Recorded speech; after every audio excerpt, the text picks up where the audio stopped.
Fernando Pereira, seja bem-vindo ao nosso Tribuna, viu? Boa noite, obrigado. Olha, hoje em São Paulo foi um dia, aliás, eu acho que, eu não sei, mas a minha equipe aqui tem um sexto sentido para as coisas, porque essa entrevista já estava marcada já faz um tempo, né? E hoje caiu esse pé d'água. Como é que nós podemos aproveitar, por exemplo, toda essa água que desce dos céus e muitas vezes não é lá na Cantareira, mas aqui na cidade de São Paulo? Exato. Fábio, a água da chuva ele é um dos pilares de uma boa gestão da água, seja no âmbito do Estado, de uma concessionária, do governo, da prefeitura, como no âmbito da sua casa, né? Então a gente tem que olhar esse recurso como algo que deve ser aproveitado da melhor maneira possível. Se a gente pensar na nossa casa, como é que a gente pode aproveitar essa água, né? Vou dar um número para você. Se eu tiver uma casa com um telhado que tenha 200 metros quadrados, considerando que chove em média, né, não só no verão, mas em média no ano inteiro em São Paulo, dá para você aproveitar em torno de 250 mil litros por ano. Caramba, é muita coisa, hein? Isso é um consumo total de mais ou menos uma família de 4 pessoas, por ano inteiro, né? Você pode usar essa água para beber, para fazer qualquer coisa? Não, né? Hoje existe uma norma, a Associação Brasileira de Normas Técnicas elaborou em 2007 uma norma, a NBR 15527, que dá algumas diretrizes para você poder usar aproveitar essa água de chuva. O pessoal fala reuso de água de chuva, mas na verdade é um termo errado, porque não existe um uso original. É diferente de um reuso de esgoto, que teve uma água que você utilizou, virou um esgoto, você trata e é uma água de reuso. Esse é um aproveitamento do recurso hídrico. E o que você tem que fazer, né? Parece muito simples, não é tão complicado, mas não é tão simples assim. Essa água não pode ser usada no âmbito residencial para fins potáveis. Você não pode beber. Você não pode usar essa água para abastecer tua caixa d'água, para cozinhar, para fazer suco, etc. E tal. Onde que você pode usar ela? Nos vasos sanitários, na rega de jardins, para lavar o teu quintal, para lavar o teu chão, né? Para eventualmente lavar o teu carro, tá? E o que você precisa fazer? Precisa tratar mais ou menos essa água, tá? Então precisa filtrar, precisa dosar um clorozinho para evitar algum tipo de problema que você tenha nela, tá? Para que a gente possa entender, por exemplo, nós temos pessoas que acabam comprando aqueles tambores grandes, colocam até uma telinha para poder recolher aquela água da chuva. Quais são os itens que nós poderemos utilizar em casa, por exemplo? Eu vi já criatividades impressionantes. Aliás, tem uma pessoa que mora até próximo da minha residência, Fernando, que ela fez o seguinte, ela fez aí já tem que ter um pouco mais de conhecimento, mas ela fez um encanamento por fora da parede. Tá. E quando ela tem água nesses reservatórios, as descargas são feitas através dessa água da chuva. Perfeito. Quer dizer, além disso, onde a dona de casa que está nos assistindo em todo o Brasil pode usar? O uso nos vasos sanitários é o principal uso, porque é um consumo muito grande numa residência. Pois né? Outro consumo grande seria lavar roupa, mas não é muito recomendado. Isso é algo até controverso. Tem especialista que fala que com um bom tratamento você poderia usar, tem especialista que acha melhor não, né? Talvez ficaria muito caro tratar essa água a ponto de poder usar para lavar roupa. Fora a descarga de vaso sanitário, um grande uso é rega de jardim, regar as plantas, tá? A questão da água de chuva, mas quando está chovendo, já está regando, eu não preciso regar. O grande X da questão é você armazenar essa água para um dia que não chove. Hoje está chovendo muito em São Paulo, amanhã pode ser que não chova. Então amanhã, se você vai regar o seu jardim, para que usar uma água potável, que é uma água que foi captada longe, foi tratada, é uma água nobre, é para ser usada para beber, para que usar para irrigar um jardim? Então os cuidados básicos que têm que ser feitos são o seguinte, essa água quando ela cai, ela condensou lá nas nuvens, é uma água pura. Mas até do momento que ela cai das nuvens até chegar no teu telhado, no eventual reservatório, ela se suja. Então, por que ela se suja? A nossa atmosfera é poluída. Então, ela capta metais pesados, algumas fuligens que ela possa ter na atmosfera. E quando ela cai no telhado, depende do que você tem no telhado, você pode ter fezes de passarinho, folhas, etc. Ela pega essa característica. E é uma água que já tem que ser tratada. Então, basicamente, colocar um filtro, algum tipo de sistema de filtragem para você reter folha, para reter grão de areia, tudo que possa vir. E o importante, sempre dosar cloro. Tá? Para que serve o cloro? O cloro serve para matar coliformes fecais, bactérias que possam existir e sempre deixar um residual de cloro nesse reservatório. Esse residual é para evitar, você pode dosar o cloro e matar as bactérias hoje. Só que aí se você armazena por 3, 4, 5, uma semana, vários dias, você pode recontaminar essa água. Porque aí cai alguma coisa, vem alguma bactéria, então é importante sempre deixar um residualzinho de cloro, uma pastilha. Seria uma pastilha? Pode ser uma pastilha, pode ser uma pastilha. Um recipiente com essas pastilhas?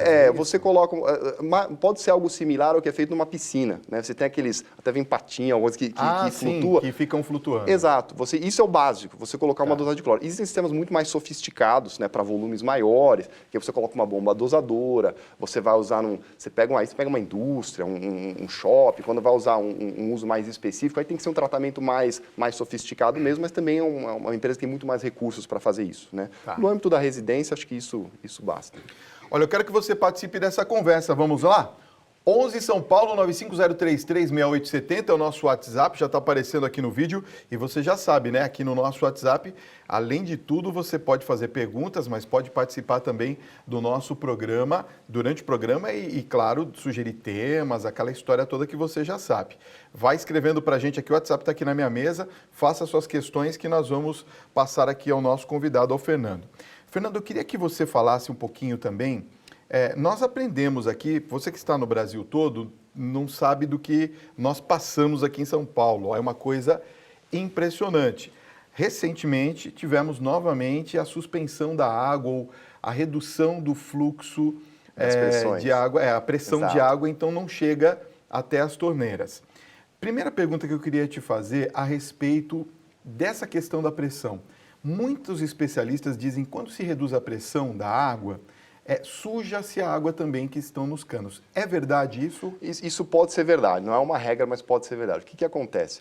Isso depende muito do quanto de vazamento você tem nas tubulações. Então, eu vou dar um número assim. O Brasil hoje perde em torno de 37% da água por causa de vazamentos. Isso é um número médio geral. Então, você imagina que as concessionárias vão lá, captam a água, tratam, e de cada 100 litros, 37 se perdem entre a estação de tratamento e as casas das pessoas. Porque as redes são muito antigas, às vezes tem décadas de idade, e é um investimento muito difícil de ser feito. Você achar vazamento, passar novas redes, é um negócio que está enterrado, está subterrâneo. Então, é difícil de você encontrar e caríssimo de fazer. Então, esse ritmo de investimento vem sendo muito lento. Tá? Então, você imagina que você tem uma peneira, uma tubulação que está super vazando. No momento que você está com uma pressão alta, essa água está escapando, está chegando a esses 37%. Um monte de água está escapando para a terra. Né? Quando você reduz essa pressão, o que tem na terra, se for uma redução muito drástica, pode voltar por esses mesmos furos. Tá. E aí você pode ter uma piora da qualidade de água. Durante a crise hídrica houve uma redução de pressão, a pressão até hoje ela foi reduzida pela concessionária, como uma medida de reduzir a extração de água, principalmente do sistema Cantareira, para poder não fazer a cidade entrar num colapso. Né? Como você comentou agora, a cidade chegou muito perto de um colapso geral. Isso foi assunto mundial, CNN. Então, o que ela fez como um parâmetro que ela mesma diz que vai ser a nova normalidade? Reduziu bastante a pressão. Se você reduz muito, isso aconteceu muito, quando você volta a pressão, porque ela reduz em diferentes horários do dia, quando você volta com a pressão, essa água pode vir suja, porque ela entrou alguma sujeira nessa tubulação e a primeira água que vem pode vir com algum problema de qualidade. Então, eu vi diversos vídeos que o pessoal, tô sem água, voltou a água, abri aqui minha torneira, sai barrenta, sai barrenta. É o que tem no solo, né, enterrado que pode entrar. Então, isso é parcialmente verdade, sim, isso pode acontecer. Eu vou fazer mais perguntas para você, tem já várias aqui chegando a respeito dessa questão da água da chuva, mas eu vou dar um recadinho, tá bom? Você me espera aqui? Problema. Bom, vamos às perguntas dos telespectadores, Fernando. Tem muita gente aqui fazendo perguntas e as dúvidas, naturalmente, acontecem por conta até do uso, né? Por exemplo, tem uma pessoa que está falando assim, boa noite, Fábio, parabéns pelo tema, eu moro em Santa Bárbara, Minas Gerais. A água da chuva serve para utilizar na piscina? É o Josias que está perguntando. Idealmente não. O uso de piscina é um uso potável. Né? Indiretamente, se chover, vai entrar na piscina. Mas na prática seria similar a uma água de banho, então não é muito indicado não. Então para tomar banho também não? Também não é indicado. Tá. Não é indicado. Exceto numa situação de total escassez, né? Assim, isso ou não ter água, aí é melhor ficar com a água de chuva. Mas numa condição normal é melhor não usar. Olha, tem uma pessoa que não colocou o nome, mas diz assim, boa noite, Fábio. Olha, referente à questão do espaço para o reservatório a ser introduzido, qual é o melhor tipo de reservatório? E eu vou acrescentar aqui, aonde nós podemos colocar, melhor lugar, o reservatório para colher a água da chuva? Boa pergunta. O lugar ele é mais ou menos independente, né? Assim, como é que funciona um sistema básico? Né? Você tem uma cobertura, um telhado, você tem uma calha, né, que já faz parte ali, você vai descer por uma tubulação e vai conectar essa tubulação num reservatório. Então o local ele é independente onde você pode colocar. Tá. Se você vai usar, por exemplo, para irrigar, mais perto do jardim. Se vai usar nos vasos sanitários e a água desce por gravidade, tem que ser num lugar alto, né? Então você tem que colocar uma bomba, bombear para cima da tua cobertura e descer por gravidade. Mas o ponto mais importante é o tamanho do reservatório. Nessa NBR que eu comentei, a 15527, existem algumas fórmulas para se calcular o tamanho do reservatório. São fórmulas relativamente simples. Essa é uma das, vamos chamar, umas desvantagens da água da chuva, porque quando que chove muito, né? Chove muito em curtos espaços de tempo. Então, é durante um dia, durante 1 hora, durante 2 horas. Então, é muita água mesmo que você vai captar e você vai ter que armazenar, porque você não tem uso instantâneo para essa água. Né? Você não vai usar toda essa água em 1 hora, 1 dia ou 2 dias. Então, normalmente, os reservatórios têm que ser grandes para prolongar a possibilidade de você usar. Então, quanto maior, tem um cálculo, etc., mas normalmente são reservatórios que acabam sendo bastante grandes, precisa de uma boa área. Em termos de material, é caixa d'água. Material pode ser de fibra, Plástico, pode ser de concreto, plástico, é indiferente. Não tem problema de contaminação dessa água? Não. Tá. Boa noite, Fábio. Olha, eu tenho uma pergunta ao Fernando. É possível o aproveitamento de água do lençol freático gerada pelas fundações de um edifício, por exemplo? Eu cito um exemplo aqui na Baixada Santista, na Praia Grande. É o Marcos Medeiros. Ótima pergunta também do Marcos. Sim, é possível. Hoje você até tem legislação. Hoje no estado de São Paulo, quem legisla sobre o uso da água é o Departamento de Águas e Energia Elétrica. Tá. E ele, há coisa de, se não me engano, 2 anos atrás, promulgou uma resolução, que é a 20, se não me engano, 2069, que mais ou menos coloca o que você tem que fazer para poder usar essa água de lençol freático de fundação. Né? Você faz uma fundação, faz uma garagem, você interrompe um ciclo de água, né, que está mais ou menos um rio subterrâneo, você interrompeu e vai ter que drenar isso. Essa água, igual a chuva, não pode ser usada para fins potáveis, tá? O tratamento é um pouco mais complexo, porque é uma água que, por estar muito tempo no solo, pode ter um pouquinho de ferro, um pouquinho de matéria orgânica, tá? Mas se for um uso simples, o tratamento é bastante tranquilo também. E você, se for usar um uso, se eu não me engano, até 5.000 litros por dia, que é um uso relativamente alto, né, um bom consumo, você não precisa nem de licença para você. Tem que basicamente cadastrar isso no Departamento de Águas e Energia Elétrica, que é um procedimento muito simples, e poder usar. E aí pode usar para lavar carro, lavar chão, irrigar, vaso sanitário, etc. Os prédios têm utilizado tecnologias para captação de águas da chuva? Esses que estão sendo construídos agora? Tem. Assim, hoje, os novos empreendimentos, os mais modernos, normalmente nascem pelo menos com algum tipo de conceito de reuso. Seja o aproveitamento da água da chuva, seja o reuso do efluente, o reuso das águas cinzas, que é o esgoto total menos o vaso sanitário. Então é um esgoto de chuveiro, é um esgoto um pouco mais limpo. Ou mesmo o esgoto total. Quanto mais complicado a água que você vai tratar, mais caro o tratamento, só que para grandes consumidores, grandes prédios comerciais ou mesmo residenciais, justifica mais você tratar o esgoto, porque é um volume muito grande, tá? Mas a maior parte desses empreendimentos tem nascido, e um dos grandes, eu sempre comento com as pessoas, com os projetistas, né? Quando vai projetar um novo empreendimento, seja residencial, seja comercial, não esqueça de fazer uma rede independente, como você comentou do caso que você conhece. Essa água não se pode misturar com a água potável. Então, um reservatório independente, uma caixa d'água independente, uma tubulação independente. Então, quando uma pessoa vai ter uma tubulação de água não potável entrando no banheiro, água de chuva ou água de reuso, ela vai ter 2 tubulações chegando no banheiro. Uma de água potável, abastecendo a pia, o lavatório, e uma de água de reuso, abastecendo os vasos sanitários. É sempre importante segregar totalmente. Então você já respondeu a pergunta aqui do Carlos, que pergunta se pode dar para os animais beberem. Não pode também. A princípio não, também é um ponto controverso, tá? Assim, a princípio não é o mais indicado. Eu não daria pro meu gato ou pro meu cachorro. Eu também não, né? Até porque eu também tenho esse costume de captar as águas, sim, né? Principalmente porque a semana inteira choveu em São Paulo, né? Fizemos a festa lá por captação d'água. Mas ela fica com um resíduo embaixo, realmente, né? Sim, aquele resíduo, sim. E parece que fica alguma coisa suspensa, não sei. Sim. Não é uma coisa muito confiável, não. Né? Bom, olha, boa noite, Fábio. Meu nome é Adriana. A minha cliente guarda água da chuva para fazer faxina e lavar roupas. Eu não gosto de usar dessa maneira. Eu sou de Americana Interior. Tá certo ela usar assim? Para lavar o chão, tá sem problema. Para lavar roupa é um pouco controverso também. Eu não recomendaria sem um bom tratamento. Esse é um uso praticamente potável. Então, você tem que ter um tratamento um pouco mais complexo, não acho que seja o caso, então eu não recomendaria muito, tá?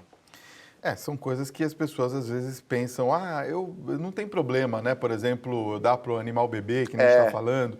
É uma coisa que pensa-se que justamente não tem essa ideia que você falou, de que quando a água está limpa lá na nuvem, quando ela passa até chegar ao solo, ela pega toda aquela poluição, Exato. chumbo.